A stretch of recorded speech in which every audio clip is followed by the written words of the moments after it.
जय श्री कृष्णा दोस्तों। अब हम सुनेंगे कसाई सदना की कहानी। एक कसाई था, उसका नाम सदना था। वह बहुत ईमानदार था। वो भगवान के नाम कीर्तन में मस्त रहता था। यहाँ तक कि मांस को काटते बेचते हुए भी वह भगवान का नाम ही गुनगुनाता रहता था।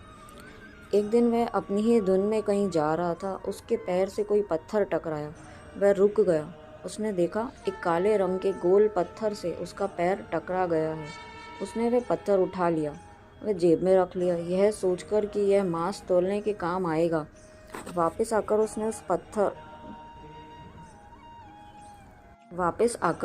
वह पत्थर मांस के वजन को तौलने के काम में लगाया। कुछ ही दिनों में उसने समझ लिया यह पत्थर कोई साधारण नहीं है। जितना वजन उसको तौलना होता है, पत्थर उतने ही वजन का ही हो जाता है। धीरे धीरे ये बात फैलने लगी कि सदना कसाई के पास वजन करने वाला पत्थर है। वह जितना चाहता है पत्थर उतना ही तौल देता है।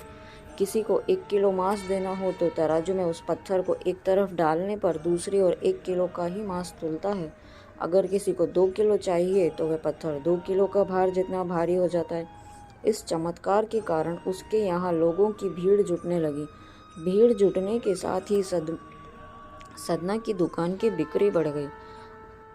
बात एक शूद्र ब्राह्मण तक भी पहुंची। हालांकि वह ऐसी अशुद्ध जगह पर नहीं जाना चाहते थे जहां मांस कटता व बिकता हो, किंतु चमत्कारिक पत्थर को देखने की उत्सुकता उन्हें सदना की दुकान तक खींच लाई।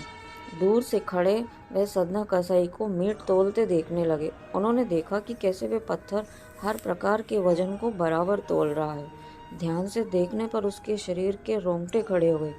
भीड़ के छटने के बाद ब्राह्मण सदना कसाई के पास गया। ब्राह्मण को अपनी दुकान में आया देखकर सदना कसाई प्रसन्न भी हुआ और आश्चर्यचकित भी। बड़ी नम्रता से सदना ने ब्राह्मण को बैठने के लिए स्थान दिया और पूछा कि वह उनकी क्या सेवा कर सकता है। ब्राह्मण बोला, तुम्हारे इस चमत्कारिक पत्थर को देखने के लिए ही मैं तुम्हारी दुकान पर आया हूँ, या यूँ कहें कि ये चमत्कारिक पत्थर ही मुझे खींचकर तुम्हारी दुकान पर ले आया है। बातों ही बातों में उन्होंने सदना कसाई को बताया कि जिसे वो पत्थर समझकर मांस तौल रहे हैं, वास्तव में वो शालिग्राम जी हैं, जो कि भगवान का स्वरूप होते हैं। शालिग्राम जी को इस तरह से गले कटे मांस के बीच में रखना और उनसे मांस तौलना बहुत बड़ा पाप है। सदना बड़ी ही सरल प्रकृति का था। ब्राह्मण की बात सुनकर उसे लगा कि अनजाने में तो मैंने पाप कर ही रहा हूँ। अनुनय विनय करके सदना ने वह शालिग्राम उन ब्राह्मण को दे दिया और कहा कि आप तो ब्राह्मण हैं, आप ही इनकी सेवा परिचर्या करके इन्हें प्रसन्न करें। मेरे योग्य कुछ सेवा हो तो मुझे अवश्य बताएं। ब्राह्मण उस शालिग्राम शिला को बहुत सम्मान से घर ले आए।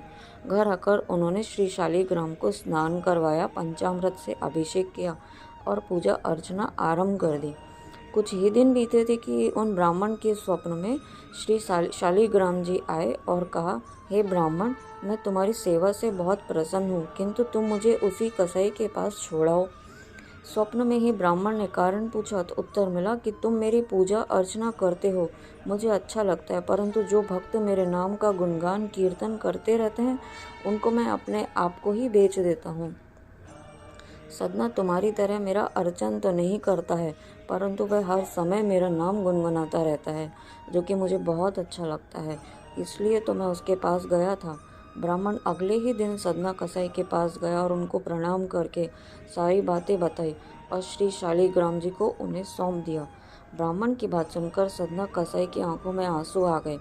मन ही मन उन्होंने मांस बेचने खरीदने के कार्य को तिलांजलि देने की सोची और निश्चय किया कि यदि मेरे ठाकुर को कीर्तन पसंद है तो मैं अधिक से अधिक समय नाम कीर्तन ही करूँगा।